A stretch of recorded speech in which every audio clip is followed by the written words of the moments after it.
Hello everyone, तुमचं माझ्या चॅनलवर स्वागत आहे।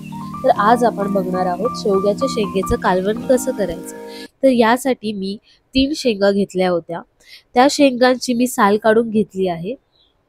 मी एका टोपात तेल गरम करून त्यामध्ये सर्वात पहिलं जिरा आणि कढीपत्ता टाकला आहे। जिरा तडतडल्यानंतर त्यामध्ये मी कांदा टाकला आहे।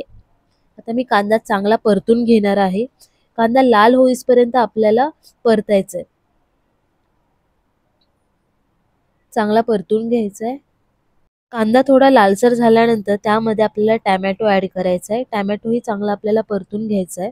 नरम होईपर्यंत आपल्याला टोमॅटो परतायचा आहे। त्यानंतर मी थोडं मीठ टाकलंय कारण की टोमॅटो आणि कांदा लवकर नरम व्हावा म्हणून। आता मी यामध्ये घरगुती मसाला टाकलाय। थोडीशी हळद, जिरा पावडर, धना पावडर,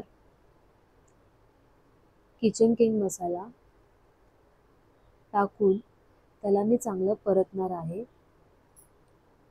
परतल्यानंतर मी इथे तुरीची डाळ घेतली होती, ती मी तुरीची डाळ आता यामध्ये ऍड करते।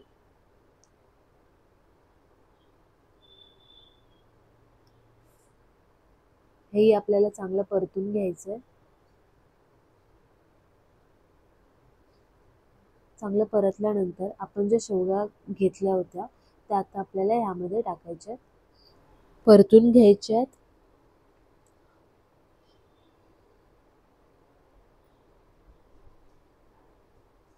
त्यानंतर मी यामध्ये 2 ग्लास पाणी ऍड केलंय। पाण्याचं प्रमाण तुमच्यावर डिपेंड आहे, घट्ट पातळ कसं हवं आहे तसं। त्यानंतर आपण सर्व मिक्स करून घ्यायचंय। कालवणाला चांगली उकळी येऊन द्यायची आहे। नंतर गॅस मीडियम करायचा। नंतर 15 ते 20 मिनिटांनंतर चेक करायचं तुरीची डाळ आणि शेंगा शिजल्या आहेत का। त्यामध्ये 2 ते 3 चमचे कूट टाकायचं, शेंगदाण्याचं कूट टाकायचं। कालवण चांगलं हलवून घ्यायचं। शेंगदाण्याचं कूट टाकल्यानंतर एक उकळी येऊन द्यायची कालवणाला आणि त्यामध्ये कोथिंबीर गार्निशिंगसाठी टाकू शकता। अशाच नवीन नवीन रेसिपीज पाहण्यासाठी माझ्या चॅनलला लाईक आणि सबस्क्राईब करायला विसरू नका। Thank you.